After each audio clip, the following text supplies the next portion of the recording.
सीजो news, हर खबर आप तक।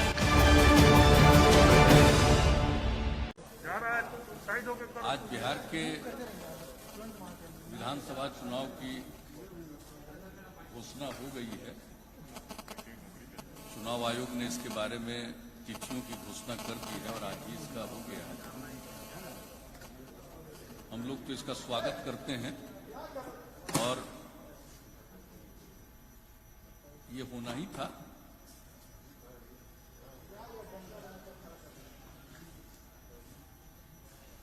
पिछले वर्ष में जो चुनाव जिस दिन ऐलान किया गया था उससे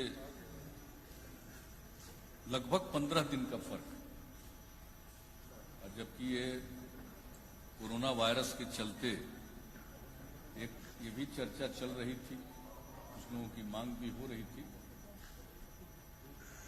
लेकिन हम लोगों को लगा था कि आखिरकार 5 साल की अवधि है, ये पूरा हो जाएगा तो चुनाव तो समय पर होना चाहिए।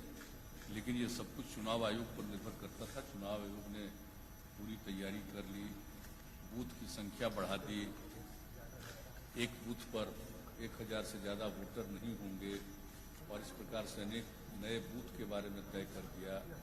और आज ये भी तय कर दिया कि 1 घंटा ज़्यादा वोट की अवधि हो जाएगी। तो हर प्रकार से इंतजाम जो कुछ भी इसके मामले में अध्ययन किया उन लोगों ने, यहाँ पर कई मीटिंग्स की, लोगों की राय से भी अवगत हुए हैं। पूरी स्थिति को देख करके उन लोगों ने एक फैसला लिया है। हम लोग तो स्वागत करते हैं और चुनाव तो समय पर ही हो जाएगा, ये अच्छी बात है। और 3 फेज का चुनाव, बीच में कुछ फेज ज्यादा होता था, लेकिन अच्छी तरह हम लोगों को याद है कि पहले तो 3 ही फेज होता था। हम 2005 में जो फरवरी वाला चुनाव हुआ वो तो 3 ही फेज था। तो धीरे धीरे ये फेज, हाँ, बाद में धीरे धीरे फेज बढ़ता गया, 4, 5, 6, 7 एक अलग बात है, लेकिन 3 फेज का चुनाव तय कर दिया है। और देख रहे हैं कि जो दशहरा और दीपावली उसके बीच में ही चुनाव हो जाएगा और रिजल्ट भी आ जाएगा, गिनती भी हो जाएगी और रिजल्ट भी आ जाएगा। तो अच्छी बात है। आज ही एबीपी न्यूज सी वोटर का पोल सर्वे आया है, जिसमें जेडीयू बीजेपी की काफी बढ़त है, 160 प्लस दिखाया जा रहा है। क्या आपको लगता है कि आपके अनुमान इतना है या और भी ज्यादा है, या इस बार किन मुद्दों पर चुनाव हो रही है? देखिए, हम तो हमेशा कहते हैं जनता मालिक, जनता को तय करना है कि उसको किसको मौका देंगे, किन लोगों को मौका देंगे, तो जनता मालिक।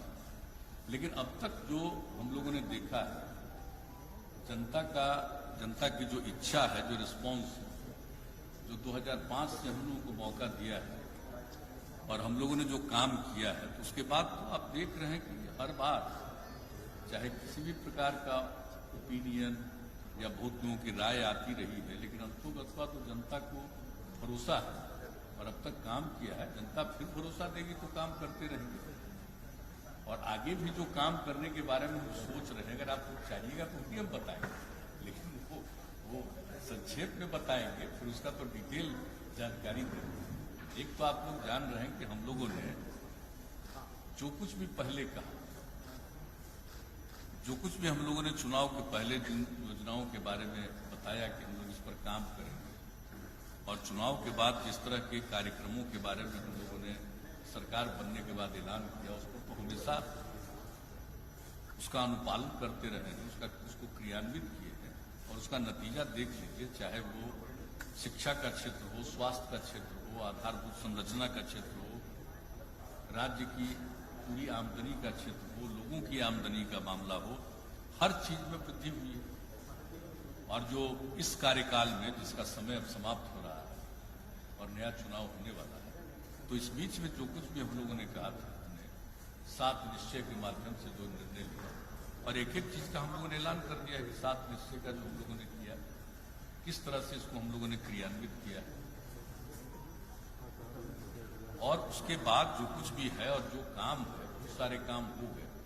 काम प्रारंभ हो गया, बहुत सारा काम पूरा हो गया, प्रोसेस में पूरा हो गया। जैसे हम लोग इंस्टीट्यूशन बनवा रहे हैं, हर जिले में इंजीनियरिंग कॉलेज, पॉलिटेक्निक संस्थान, जीएनएम संस्थान, पैरामेडिकल संस्थान, ये सब बनवा रहे हैं। और महिला आईटीआई, हर अनुमंडल में आईटीआई, तो इस तरह से, और एएनएम संस्थान, ये सब काम कर रहे हैं। तो बड़े पैमाने पर सब काम शुरू हो गया। और बिल्डिंग का भी कंस्ट्रक्शन बहुत जगह हो चुका है, अनेक जगहों पर हो रहा है। कई बार आदमी कुछ भी चाहता है, कुछ जगहों पर तो मान लीजिए जगह मिलने में विलंब होता है, लेकिन अब तो वो समस्या नहीं, सब जगह हो रहा है। नए मेडिकल कॉलेजेस का निर्माण, तो इन सब चीजों पर जो काम हुआ है, सारे संस्थानों का निर्माण, और फिर युवाओं को जो हम लोग प्रशिक्षण दे रहे थे आगे पढ़ने के लिए, ग्रेजुएशन से तो वो आगे पढ़े, उच्च शिक्षा को प्राप्त करें, इसके लिए हम लोगों ने जो कुछ भी काम शुरू किया, ये सब आप देख रहे हैं कि कितना अधिक संख्या में लोग इसका लाभ ले रहे हैं। साफ निश्चित में कोई भी चीज पेंडिंग नहीं है, हम लोगों ने सब पर क्रियान्वयन। और आप समझ लीजिए कि अब जैसे 4 चीजों को ले लीजिए, तो हम बता रहे थे यूथ वाला तो इंस्टीट्यूशंस का हो गया, और उसका जो कुछ भी हम लोगों ने किया, कुशल युवा कार्यक्रम का, या स्वयं सहायता भत्ता योजना, स्टूडेंट क्रेडिट कार्ड करके जो हम लोगों ने उच्च शिक्षा के लिए 4 लाख रुपए तक की मदद, ये सब किया, अच्छी खासी संख्या में। और जो कुशल युवा कार्यक्रम किया, 10 लाख से ज्यादा युवाओं ने प्रशिक्षण लिया। और जो हमारी उस वक्त यही राय थी, आप लोगों को ध्यान में होगा, हमने शुरू से कहा कि कोई भी आदमी को काम चाहिए तो उसको काम के लिए तो ट्रेनिंग होना चाहिए। तो उसके लिए जो कुछ भी हम लोग उसको ट्रेनिंग का इंतजाम किए, बेहतर संवाद करें, हर तरह से बात हो, तो एक एक चीज पर जो भी काम किया, कंप्यूटर पर काम करना सिखाया, तो एक एक चीज उसका लाभ 10 लाख लोगों ने लिया। स्वयं सहायता भत्ता योजना का भी लाभ लोगों ने लिया।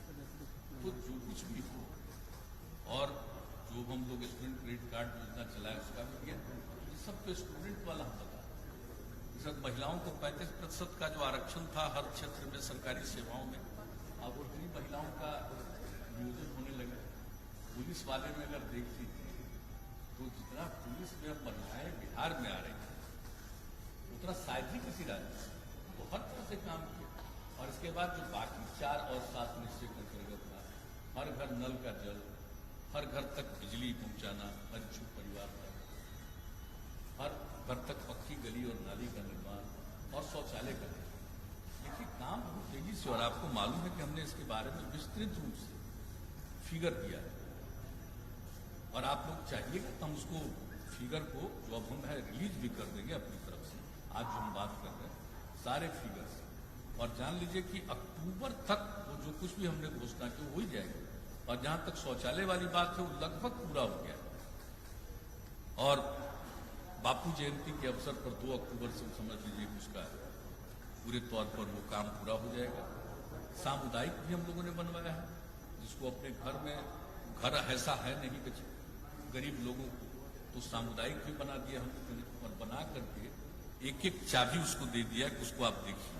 शहरों में भी किया, तो अभी हाल ही में आपने देखा कि कितना उसका हम लोगों के द्वारा उद्घाटन हो। तो एक एक चीज का काम, और आप समझ लीजिए कि ये सब काम किया है। और इस प्रकार से और भी कई योजनाएं जो हम लोगों ने चलाई 18 में, इसके अलावे भी 7 निश्चय के अलावे जो बहुत सारा काम हम लोगों ने शुरू करवाया, वो भी बहुत तेजी से काम हुआ। इसलिए जो कुछ भी काम, और पहले का भी काम, अब सड़क वाले में देख लीजिए कि सड़क वाले में पहले हम लोगों का था राजधानी पटना, सुदूर इलाके से चलकर 6 घंटा से ज्यादा समय नहीं लगे, और उसके बाद हम लोगों ने लक्ष्य रख दिया 5 घंटा का समय। अब उस पर जितना तेजी से काम हो, सड़कों का चौड़ीकरण, बाईपास, फ्लाईओवर, कितना तरह का चीज हम लोगों ने इसको एलिवेटेड रोड, ये सब कुछ करवाया है, और उस पर कितनी योजनाओं को हम लोगों ने स्वीकृत किया, एक एक क्षेत्र में काम हुआ। तो इसलिए देखिए हमने जो कुछ भी शुरू से वादा किया और जिस बात की घोषणा की, उसका एक एक काम हम लोगों ने किया। और इस बार भी जो हम 7 निश्चय का बता दिए, और कई योजनाओं के बारे में जो भी काम किया, उसका कितना लाभ लोगों को हुआ, महिलाओं के लिए कितना किया, कि भाई घर में अगर लड़की पैदा हो तो खुश होना चाहिए, तकलीफ में नहीं जाना चाहिए, और उसके लिए जो जो और नई नई स्कीम हम चला करके दिए उसका सबको लाभ कितना मिल रहा है। सर एक चीज बताइए, पिछली बार आप गए थे सर, पिछली बार चुनाव में जब आप गए थे तो 7 निश्चय आपने उसको डिवाइस किया था, प्रोग्राम किया था, जिसको आपके अदर एलाइज ने अडॉप्ट किया। इस बार क्या आप वैसा ही कुछ करने वाले हैं अगले 5 सालों के लिए? मेरा दूसरा सवाल आपसे है कि जब भी विधानसभा चुनाव लड़े हैं तो उसका इतिहास ये रहा है कि आप बीजेपी से ज्यादा सीटों पर चुनाव लड़े हैं, तो क्या आपकी आकांक्षा है कि लोकसभा में आप बराबरी पे लड़े, इस बार आपको ज्यादा सीटें मिलनी चाहिए? तीसरी बात है सर, क्या आपको लगता है कि रामविलास पासवान की अब आपको एनडीए में कोई जरूरत नहीं रही? देखिए, आपने जो पहला प्रश्न किया कि जैसे पिछली बार 7 निश्चय पर चले तो आगे आपका क्या है, ये बहुत ठीक आपने पूछ दिया। हम आपको बता देते हैं कि जैसे पिछली बार हम लोगों ने 7 निश्चय जो पहला चलाया वो पहला 7 निश्चय, अब अगर मौका मिलेगा तो दूसरा 7 निश्चय के बारे में हमने सोच लिया। उसी तरह से योजनाएं सब लोगों के लिए 7 निश्चय 2, 7 निश्चय 1, उस पर तो हम क्रियान्वित कर दिए। और एक बात हम बता देते हैं, जो हम 7 निश्चय 2 की बात कर रहे हैं उसमें हमने यह भी प्रावधान रखने के बारे में निर्णय किया है, मन है मेरा, कि भाई जो भी हम काम कराएंगे उसका अनुरक्षण होगा, मेंटेनेंस होगा। ऐसा नहीं है कि हम किसी के लिए कुछ बना दिए, हर घर नल का जल दे दिए, उसका मेंटेनेंस अगर नहीं हो, हर घर तक पक्की गली और नाली का निर्माण कर दिया, उसका मेंटेनेंस नहीं हो, बिजली का कनेक्शन दिया, उसका मेंटेनेंस नहीं हो, ये ठीक बात नहीं है। शौचालय वगैरह का तो हर चीज का मेंटेनेंस जैसे हमने पहले ही से कर दिया, सड़कों का और पुलों का मेंटेनेंस के लिए हमने पॉलिसी बना दी और उसके हिसाब से कहा, और इसको हम तो एकदम बिल्कुल इसको लोक शिकायत निवारण कानून के अंतर्गत भी डाल दिए, ताकि अगर कोई गलती करेगा, मेंटेन नहीं करेगा, अनुरक्षण नहीं करेगा तो न सिर्फ अनुरक्षण किया जाएगा बल्कि इसके लिए जिम्मेदार व्यक्ति के ऊपर कार्रवाई भी की जाएगी। एक बात जो बताया, तो अब भी पुनः एक और 7 निश्चय के बारे में हमने सोचा, अगर आप कहिएगा तो उसके बारे में कुछ बताते जो हम सोचे सच्चे थे, उसका डिटेल तो फिर हम रिलीज करवाएंगे, उसका एक एक आइटम और उस तरह से करके। अभी मोटे तौर पर जो हमने सोचा, और इसके बारे में ऐसा मत समझिएगा, हम जो काम कर रहे हैं तो हम फीडबैक लेने की भी कोशिश करते हैं कि लोगों के मन में क्या है। हम अगर कोई काम करवा रहे हैं तो पहले कुछ नहीं था, अब काम हो रहा, तो लोगों की इच्छा होती है कि हमारा और ये काम होना चाहिए। तो इसको भी इतने दिनों पर काम करते हुए हमने जो आकलन करने की कोशिश की और एक तरह से कहिए कि उसके बारे में फीडबैक लेने की कोशिश की, तो उसके बाद अब मेरे मन में आया कि साहब हम लोगों को पुनः एक और 7 निश्चय, इसके बाद दूसरा फेज 7 निश्चय का हम लोगों को शुरू करना है, और हम लोगों को सक्षम बिहार, स्वावलंबी बिहार, सक्षम बिहार, स्वावलंबी बिहार, और इसके लिए 7 निश्चय, दूसरा 7 निश्चय सेकेंड फेज शुरू करेंगे। और पहला है यूथ के लिए हम लोगों ने सोचा है, पहला है हमारा युवा शक्ति बिहार की प्रगति। अब उसमें युवाओं को, एक तो सबको मालूम है कि भाई राज्य सरकार में या कहीं भी केंद्र सरकार में या किसी भी राज्य में हर एडुकेटेड व्यक्ति को या किसी को भी, सबको तो सरकारी नौकरी नहीं मिल सकती, उसकी तो सीमा है, लेकिन उनकी ट्रेनिंग इतनी होनी चाहिए, न सिर्फ एजुकेशन बल्कि उसके अलावा उनकी ट्रेनिंग इस तरह से होनी चाहिए कि साहब उनको काम मिले, हर प्रकार का काम मिले। इसके लिए जो हम प्रशिक्षण का काम कर रहे हैं उसमें और सुधार लाए, जो नई टेक्नोलॉजी है उसके बारे में, जैसे हमने कहा कि भाई कंप्यूटर पर काम करना सीखिए, तो प्राइमरी चीज थी, अब इसको बढ़ा करके यानी नई टेक्नोलॉजी के हिसाब से उनको पूरे तौर पर ज्ञान हो और इतनी उनको जानकारी हो कि उनको कोई ना कोई काम जरूर मिले, और उनको और भी बेहतर हम एजुकेशन इस प्रकार से दें कि वो पूरे तौर पर अपनी पढ़ाई करने के बाद उनको और बेहतर प्रशिक्षण हम दे दें। एक तो उसका ये काम होगा कि संस्थानों में हम गुणवत्ता बढ़ाएंगे ताकि और बेहतर उनकी पढ़ाई हो जाए, और उसके ऊपर बाद में ट्रेनिंग दिया जाए। हर जिले में मेगा स्किल सेंटर, मार्गदर्शन, नई स्किल में प्रशिक्षण, जिसका हम जिक्र कर रहे हैं, उस तरह का कुछ करेंगे।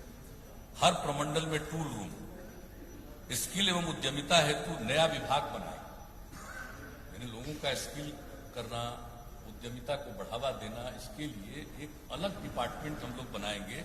ITI और पॉलिटेक्निक सहित सब नया विभाग में सब, यानी उसमें ITI को भी डालेंगे, पॉलिटेक्निक इंस्टीट्यूशंस को भी डालेंगे।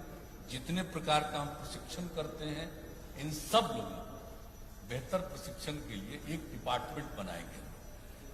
स्किल एवं उद्यमिता हेतु नया विभाग, एक विभाग बना करके, और उसके माध्यम से इस तरह से लोगों को एडुकेशन के अलावे उनका प्रशिक्षण हम पूरे तौर पर करें, ताकि उनको काम मिल सके या खुद भी अपना कुछ काम कर सके और लोगों को भी काम में शामिल कर सके। तो इस तरह का हम लोग करना चाहते हैं।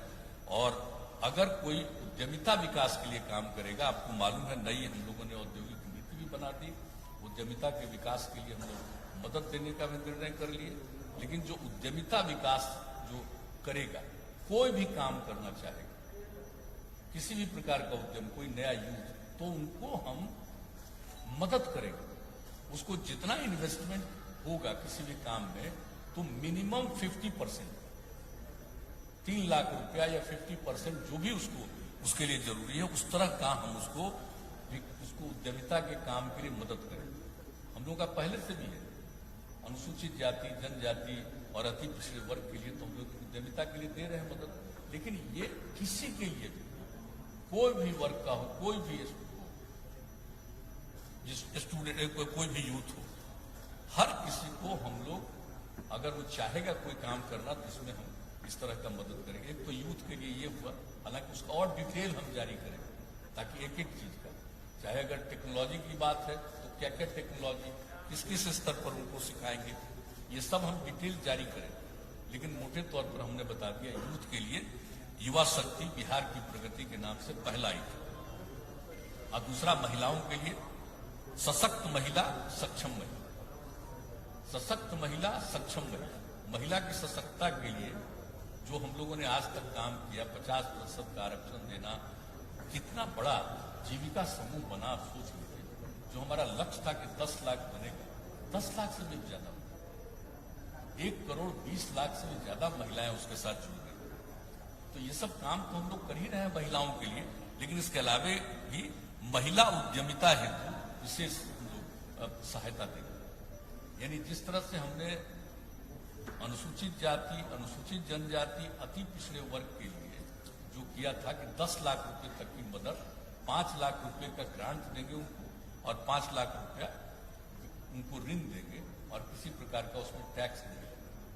तो ये जो हम लोग किए, अब यही किसी भी महिला के लिए, कोई भी महिला चाहेगी तो उनके लिए हम एक महिला उद्यमिता हेतु विशेष योजना, इसी तर्ज पर एक योजना बनाएंगे, जिसका विस्तृत हम जारी करेंगे। उच्चतर शिक्षा हेतु प्रेरित करने के लिए, अब आप जानते हैं भी हमने महिलाओं के लिए किया है, ताकि भाई महिला हो, लड़की पैदा हो तो लोग खुश हो। तो हमने क्या किया था कि भाई इंटर पास करेगी, 12वीं कक्षा पास करेगी, अविवाहित, तो आप जानते हैं हम लोग इसको देखते हैं कि किसी को विवाह कम उम्र में नहीं हो, तो उस सब के लिए काम करते हैं। तो जाकर कोई 12वीं कक्षा पास करेगी तो उस समय उसकी उम्र 18 साल नहीं होती। इसलिए हम लोगों ने क्या कहा था पहले कि जो इंटर पास करेगी, 12वीं कक्षा पास करेगी, उसको हम लोग मदद करेंगे ना 10,000। और अगर कोई भी उस विवाहित भी हो जाएगी, स्वाभाविक है, ग्रेजुएशन कर ले, तब उनको हम 25,000 रुपये दे रहे हैं। अब हमने तय कर, अब अगली बार आपके लिए तय कर दिया है कि भाई कोई भी लड़की इंटर कर लेगी तो उसको 25,000 रुपया दें आगे के, और अगर ग्रेजुएशन कर लेगी तो 50,000 रुपया दें हर महिला की, हर लड़की की। तो ये भी हम लोगों का है सक्षम महिला के लिए, सशक्त महिला, सक्षम महिला। और क्षेत्रीय प्रशासन में आरक्षण के अनुरूप महिलाओं की भागीदारी बढ़ाई जाए। देखिए, सिर्फ नौकरी देना नहीं का मतलब, जहां भी जिस लेवल पर होता है, जैसे अब मान लीजिए थाना, जैसे ब्लॉक, अंचल, सब डिवीजन, जिला, ये सब जगहों पर हम जैसे महिलाओं को रिजर्वेशन दे रहे हैं, उसी तरह से ये इंश्योर्ड होगा कि सारे इस प्रकार की जगहों पर महिलाओं का रिप्रेजेंटेशन पूरा होना चाहिए। तो ये हमारे अगले 7 निश्चय का द्वितीय 7 निश्चय का ये हमारा है महिलाओं के लिए इतना करने का। और उसके बाद आप जानते हैं, तो पहले ही से कह चुके हैं, एक और हर खेत में सिंचाई के लिए पानी पहुंचाए। ये हम पहले से बोल रहे हैं, आप जान रहे हैं, इस साल के हम शुरू से बोल रहे हैं, उस समय कोरोना वगैरह नहीं आया था, तब से ही हम बता रहे हैं कि हर खेत में सिंचाई के लिए पानी पहुंचाएं। ये एक हमारा निश्चय, ये तीसरा हो गया। चौथा, स्वच्छ गांव समृद्ध गांव। अब हर घर तक बिजली तो पहुंचा दी, अब हर गांव में, हर अनुमंडलीय गांव ही नहीं कहिए, हर गांव में पूरे तौर पर, सिर्फ पंचायत की बात नहीं कर रहे, हर गांव में, चाहे गांव हो मोहल्ला हो, एकदम बिल्कुल हम लोग सोलर स्ट्रीट लाइट लगवाएं। हर गांव में सोलर स्ट्रीट लाइट, ये हमारा अगला निश्चय, गांव को विकसित करने का। स्वच्छ गांव समृद्ध गांव। और ठोस एवं तरल अपशिष्ट प्रबंधन, इसका ट्रायल करवा करके देखें, कंप्लीट एकदम ठोस और तरल अपशिष्ट प्रबंधन का हर गांव का इंतजाम, मैंने कोई भी गंदी चीज नहीं रहेगी। और हमने तो प्रयोग देखा है, ने एकदम बिल्कुल सब चीज को अगर ठीक किया जाता है तो उसका उपयोग 85% होता है। जिसको वेस्टेज मान करके लोग फेंकता है, 85% उसका इस्तेमाल होता है और बेहतर ढंग से होता है। और सब चीज का किस प्रकार से हम उसको अच्छा बेहतर ट्रीटमेंट करके किस तरह से कोई काम कर सकते हैं, तो ये प्रयोग करके देखा गया। तो अब लोग अगली बार करेंगे ठोस एवं तरल अपशिष्ट प्रबंधन। और जैसा हमने कहा था कि पूर्व का जो 7 निश्चय योजनाओं के अंतर्गत जो भी हम काम किए, उसका अनुरक्षण, मेंटेनेंस, ये हर हालत में उसका मेंटेनेंस हो। ये नहीं है कि किसी चीज को दे दिया और वो चीज आगे उसके लिए खराब हो गया, ये नहीं हो सकता।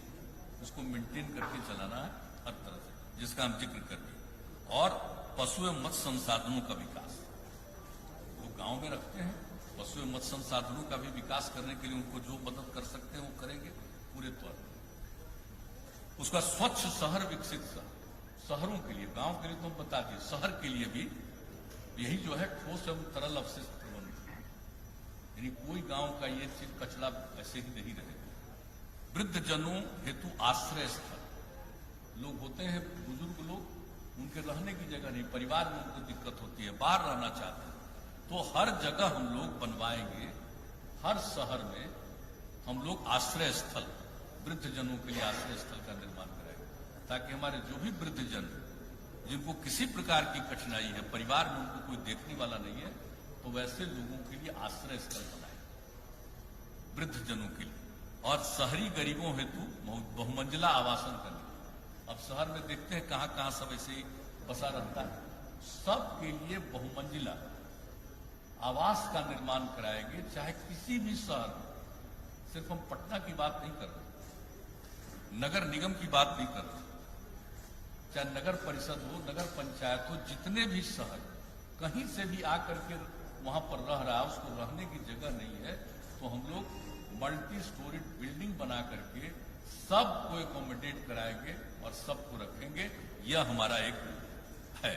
और जितने सभी शहर और महत्वपूर्ण नदी घाट, सिर्फ शहर ही नहीं, अब जैसे पटना शहर गंगा नदी के किनारे, इस तरह से जो भी शहर या कोई भी जहां घाट है, उसके घाटों पर विद्युत शवदाह गृह सहित मोक्ष धाम का निर्माण। ये कहीं इंतजाम नहीं रहता है, उसके चलते लोगों को तकलीफ, कहीं कहीं उनको अंतिम संस्कार करना पड़ता है। और देखिए जो बिजली वाला इंतजाम जहां किया गया है, लोगों को सहूलियत होगी। इसलिए हर जगह विद्युत शवदाह गृह सहित मोक्ष धाम का निर्माण कराया जाएगा। ये स्वच्छ शहर विकसित। छठा, सुलभ संपर्कता। अब एक बात हम पहले ही कह चुके हैं कि गांव को, तो हर गांव को पक्की सड़क से जोड़ने का लगभग काम पूरा हो गया, हो रहा है, हो जाएगा।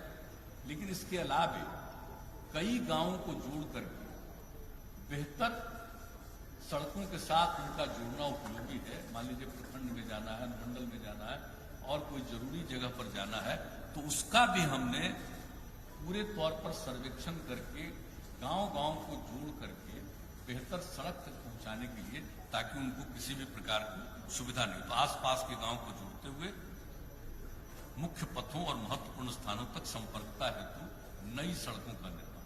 जैसा हमने कहा, चाहे अनुमंडल हो, थाना हो, प्रखंड हो, ताकि किसी प्रकार की दिक्कत नहीं।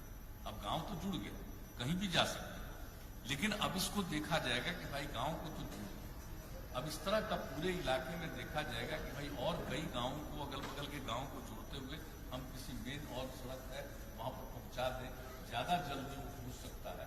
तो ये काम अब अगले निश्चय में करेंगे, इसका ऐलान हमने पहले किया।